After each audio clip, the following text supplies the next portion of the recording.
오늘은 인도 불교의 사상과 역사, 이제 벌써 8번째 강의가 됐습니다. 지난 시간에 이어서 이제 부처님의 일생에 대해서 얘기해 줄 텐데요. 지난 시간에는 일단 이제 큰 얘기가 부처님의 12살 때, 농경제 때, 벌레가 이제 잡아먹히는 모습을 보고서 큰 슬픔을 느꼈다는 그런 자비심에 대해서 얘기했었고요. 또 하나는 사문유관, 이제 밖에 놀러 나가셨다가 죽음과 병드는 모습들, 이런 것을 보고서 이제 세상에 대해서 떠나고 싶은 이제 그런 마음을 느끼시게 되었다는 점에 대해서 얘기했습니다. 그래서 부처님께서는 언젠가는 출가해서 사문, 이 도를 닦는 이제 그런 깨달음을 추구하는 사문처럼 살아가겠다라는 이제 마음을 먹으셨죠. 그래서 드디어 이제 29살 때 결혼하신 다음이죠. 집을 떠나서 이 수행자들이 있는 왕사성으로 가십니다. 왕사성으로.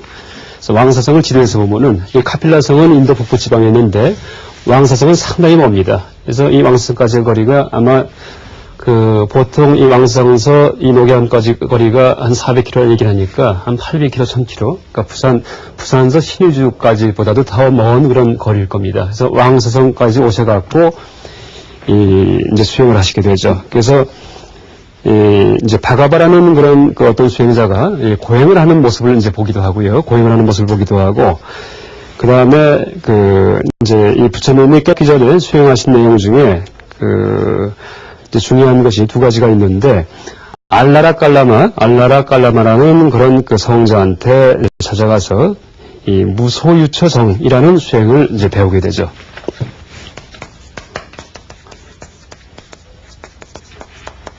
이 정자는 이제 삼매.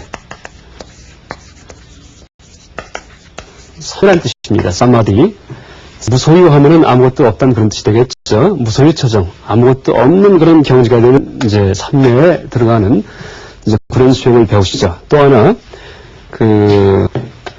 우따까 라마푸타, 혹은 우트라까 라마푸타라는 분한테 가서 비상, 비비상처정.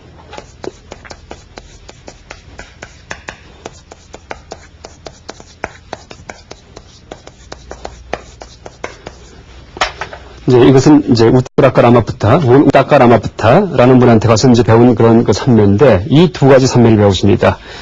근데 이 두 가지 삼매를 배우시고 나서는 이제 이 두 가지 삼매는 물론 두 수행자는 다 무소유처, 이 삼매의 상태가 이 궁극적인 결코 죽지 않는 그런 경지다. 이렇게 주장을 하죠. 또, 우트라까 라마푸타 같은 경우에는 비상, 비비상처 정의 경지가 결코 죽지 않는 경지다 이렇게 얘기를 하죠. 이게 무슨 얘기냐 하면은 이 삼매, 그러니까 마음을 집중해서 삼매의 상태가 돼서 무소유처, 아무것도 없는 경지까지 이제 체득한 사람은 나중에 내 몸이 죽은다 하면은 그 삼매의 경지에 하늘나라에 가서 태어나게 됩니다. 그렇게 얘기를 합니다. 그래서 이 삼매의 경지의 하늘나라는 몸도 없고 남녀 성도 없는 그런 이 삼매의 경지만 있는, 황홀경만 있는 그런 하늘나라죠.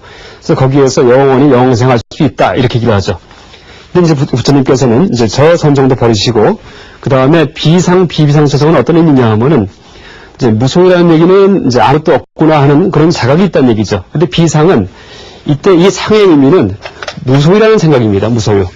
그러니까 아무것도 없다는 그런 생각조차 싹 없어지는 겁니다. 아무것도 없다는 생각도 없어지지만은, 그렇다고 해서 아예 생각이 없는 것은 아닌 경지예요.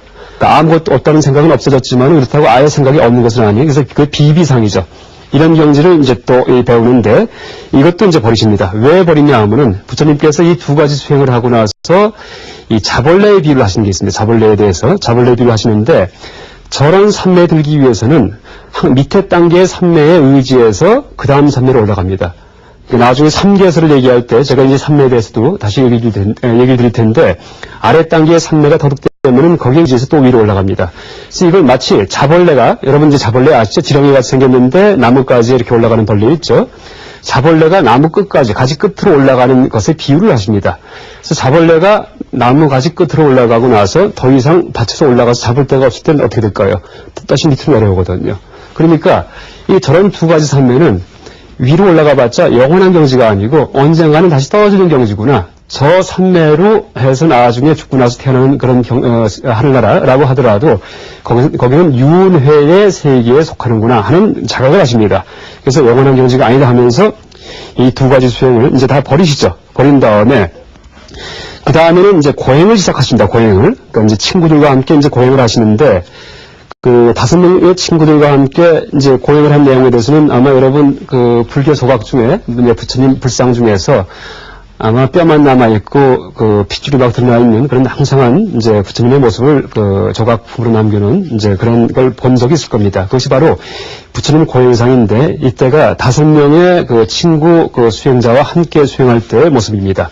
그래서 숨을 참다가 나중에 고막이 일면서 고막으로 막 바람이 들락날락 하기도 하고 하는 그런 온갖 고행을 다 하시죠. 그래서 이제 고행을 하시다가 나중에 어느 순간 깨달으십니다. 그러니까 이제 완전한 깨달음이 아니고 고행이 종교적인 궁극적인 경지로 사람을 인도하는 그런 수행법이 결코 될 수가 없구나 하는 자각을 하시고 나서는 이 고행을 버리시죠. 그래서 이제 고행하던 5명의 친구를 버리고 이제 옆에 있는 강가로 내려오십니다. 그래서 니련선강 혹은 내란자라강 이라는 강으로 내려오셔갖고 이제 그 강은 어디냐 하면은 왕사성에서 수행하시다가 이제 내려오신 강인데 여기 이제 이게 겐지스 강이고요.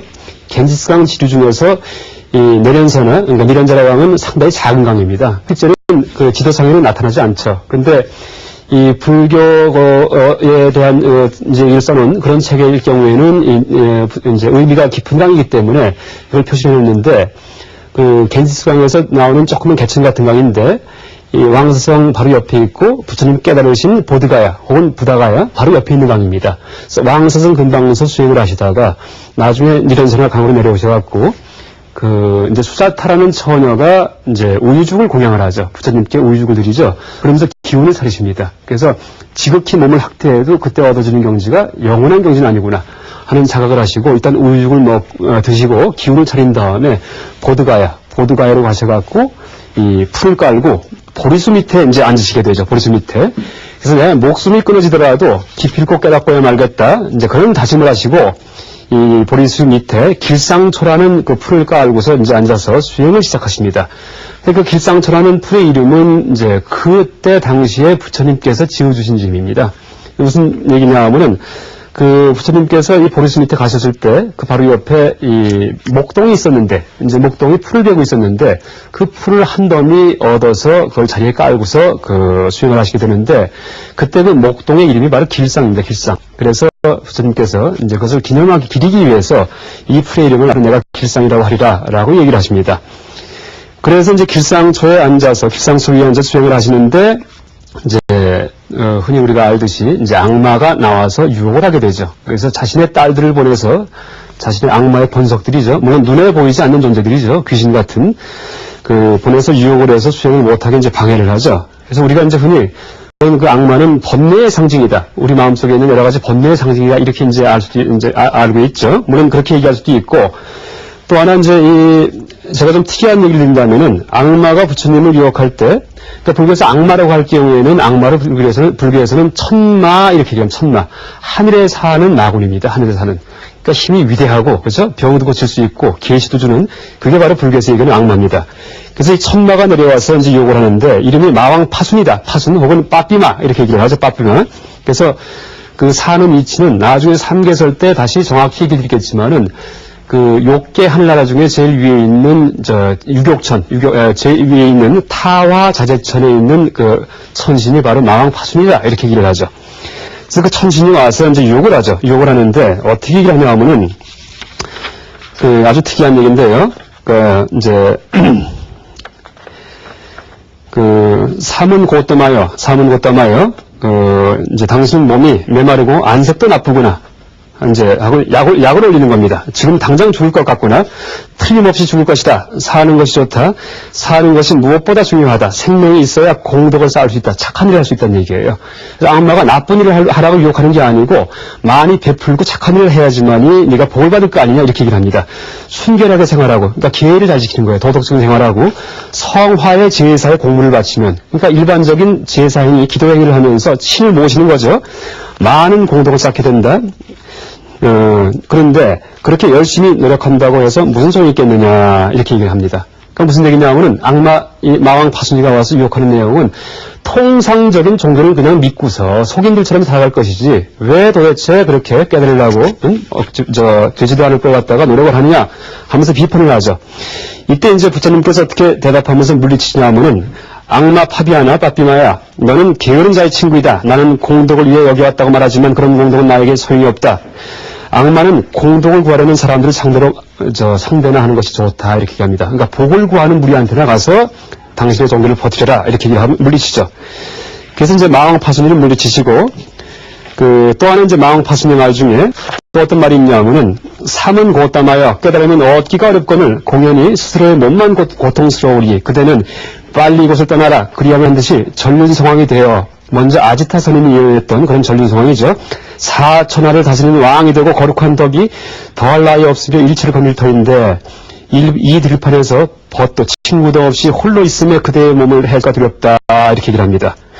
여기에 대해서 이제 부처님의 대답은 전륜성왕의 그 위력, 위세 또한 욕망의 세계에 속하는 것. 아무리 징기스칸 나폴레옹이 되더라도 아무리 알렉산더가 되더라도 다 욕망의 세계다 이런 얘기입니다. 욕망의 세계에 속하는 것. 나는 이미 욕망의 세계를 떠나고자 사해바다에 이르는 영토와 7가지 보배를 버렸으니 모든 세속적 욕심을 버렸다는 얘기죠. 파순이여 이는 마치 어떤 사람이 가래침을 뱉은 뒤 그것을 탐하지 않은 것 같다 이렇게 얘기해요. 그러니까 가르침이 이 세속적 욕망의 가르침을 비유하는 겁니다. 그러니까 가르침을 뱉은 사람이 물론 자기 입안에 있던 거지만은 그것을 다시 삼키지는 못하겠죠. 그렇듯이 일단 내가 세속적 욕망을 버렸기 때문에 다시는 그 길로 돌아가지 않으리라 이렇게 선언을 하시죠. 나는 이제 금강자에 앉아 깨달음을 얻으리니 마왕 파순아 물러나라 하고서 이제 파순을 물리치십니다. 그래서 이제 이렇게 마왕 파순을 물리친 다음에 부처님께서 이제 계속 수행을 하시게 되는데. 먼저 시간 얘기 드렸듯이 이때 수행하는 방법은 뭐였냐면은 12살 때 연부수 나무 밑에서 농경제 하는 모습을 바라보면서 그때 비감을 느꼈던 당시에 그 수행 자세를 상기합니다.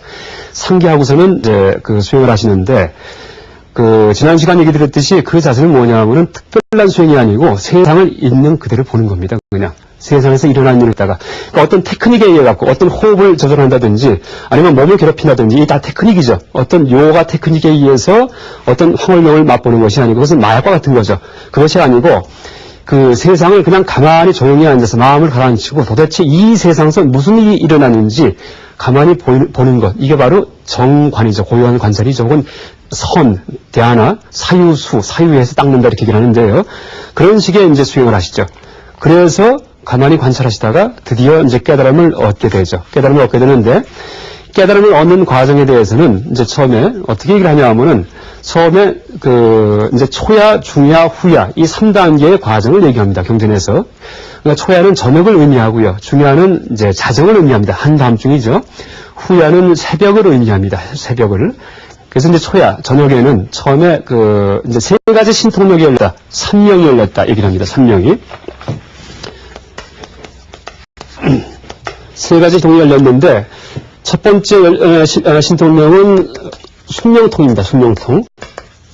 두 번째는 천안통. 하늘 천신들의 눈이다. 이런 뜻입니다. 천안통. 세 번째가 누진통. 누자는 셀루자. 그러니까 번뇌가 다할 진짜. 번뇌가 다했다. 이것이 우리가 얘기하는 깨달음이죠. 그러니까 새벽에 샛별을 보시는 순간에 누진통이 열리죠. 그래서 숙명통, 천안통, 누진통 이 3가지를 3가지 신통력이다 해서 3명 이렇게 얘기를 합니다. 이 3명이 열리는데 이 3명의 의미가 도대체 뭐냐 하고 이제 여러 가지 문제를 삼아서 이제 각가지 학설을 얘기하는 경우가 많이 있는데 그러니까 제 의견을 얘기 드린다면은 일단 첫 번째 숙명통은 제일 처음에 부처님 당신 자신의 전생을 기억을 해내는 겁니다. 전생을 갖다가. 그래서 이 성유경이라는 그런 초기 경전에 보면은 처음에 부처님께서 이 죽음의 문제 때문에 출가하셨기 때문에, 그렇죠? 죽음의 문제 때문에 출가하셨기 때문에 왜 도대체 죽음이 있는가 하고 곰곰이 생각하시죠. 죽음이 있는가? 그러면서 따져보니까 죽음 그 자체가 있는 게 아니고 삶이 있기 때문에 있죠. 우리가 왜 죽을까요? 너무 쉬운 얘기죠. 살아있으니까 죽는 겁니다. 그래서 노사, 늙어 죽는 게 왜 있는가 생기 때문에 하면서 12연기를 역관을 하시는데, 거꾸로 쭉 관찰하시는데, 12연기법을 관찰하시는데, 그때 12연기는 다음에 제가 또 다시 설명을 다시 되풀이해서 드릴 겁니다. 그때 그 12연계가 보통 무명, 행식, 명생, 유깁, 촉수, 애, 취, 유, 생, 노사 이렇게 나가는데 노사, 늙어 죽음부터 시작해서 소급합니다. 그래서 본인의 과거까지 자꾸 소급해 올라갑니다. 회상에 들어가다가 나중에 자궁 속에서 그 식의 상태가 있을 때까지만 딱 갔다가는 더 이상 진전을 못합니다. 제식연기라고 얘기를 하는데 제식연기, 식에서 멈추는 연기법인데 그걸 식지연기, 10단계의 연기다 얘기를 합니다. 그래서 이제 계속 그걸 관찰하시다가 나중에 갑자기 전생, 그러니까 무명과 행을 발견하십니다. 12연기에서의 두 가지 첫 번째 지분인데, 첫 번째 이제 해당하는 개념인데요. 그때가 바로 숙명통이 열리는 순간이다라고 얘기할 수 있습니다. 그러니까 부처님 당신의 과거가 다 기억이 나는 거죠. 그래서 이제 율장에 보면은 그렇게 가만히 곰곰이 세상을 있는 그대로 보시다가 눈에 보이고 감각되는 것만 보시는 게 아니고 나중에는 부처님 전생에 있었던 모든 일들 다 기억하시는 거죠. 이게 숙명통입니다. 숙명통. 그래서 이제 알고 나니까는 아이고 전생에 내가 여시여시했다. 여시 한자 말입니다. 여시 이러이러했구나.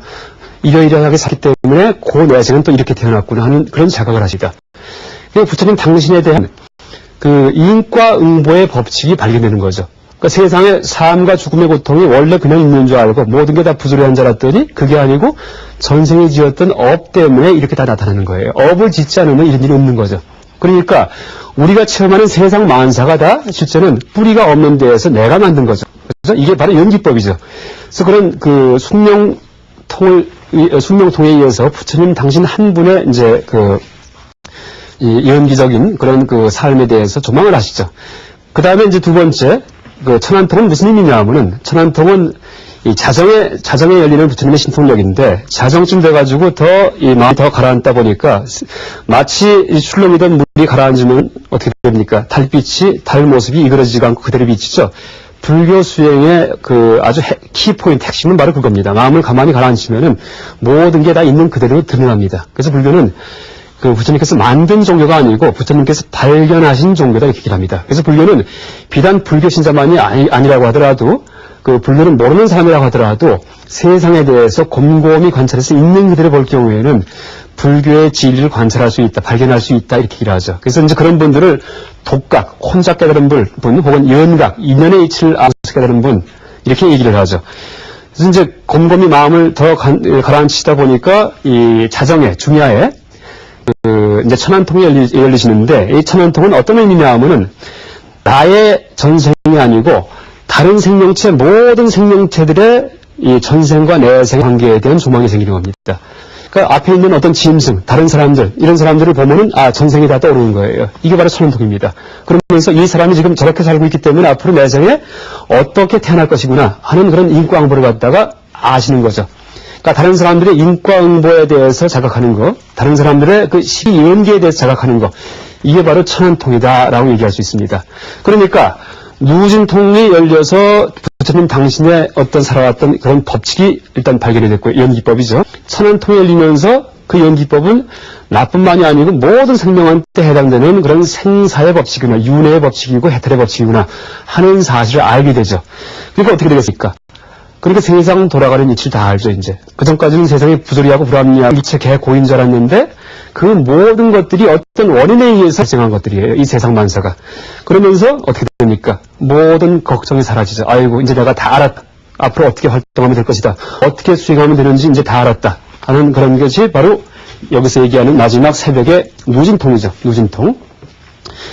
그래서 이 삼령이 열려서 이제 드디어 그 마지막 누진통이 열리면서 삼령의 이제 그 마지막에 누진통이 열면서 비로소 성불 하신 거죠. 부처님이 되신 거죠. 부처님이. 그래서 이제 가만히 앉아 계시면서 약 5주간에 걸쳐갖고, 물론 경전마다 어떤 경전은 3주라는 얘기도 하고요. 한 5주간에 걸쳐서 나무를 옮겨 다니시면서 이 12연기에 대해서 12연기, 그러니까 12연기는 이제 혹시 지금 모르는 분들은 한번 이것은 사전 찾아서 한번 미리 공부를 해놓으시면 좋고요. 나중에 다시 상세드리겠습니다. 12연기에 대해서 순관역관했다 이렇게 얘기합니다. 순관역관. 순관은 12연기에 대해서 이제 과거부터 현재로 쭉 현재까지 내 삶에 대해서 한번 쭉 보는 거고요. 역관은 현재부터 소급해서 과거를 회상해 나가는 거고요. 이게 순관역관입니다. 그러다 보니까 세상 만사가 원래 그렇게 있는 게 아니고 확고하게 있는 게 아니고 다 실체가 없는 거예요. 다 내 마음이 맞는 거예요. 내가 자업자득해서 지닌 거예요. 일체가 다 공화죠. 대승적으로 표현한다면은 일체가 다 공화구나. 아예 원래 아무것도 없었구나 하는 사실을 자각하는 거죠.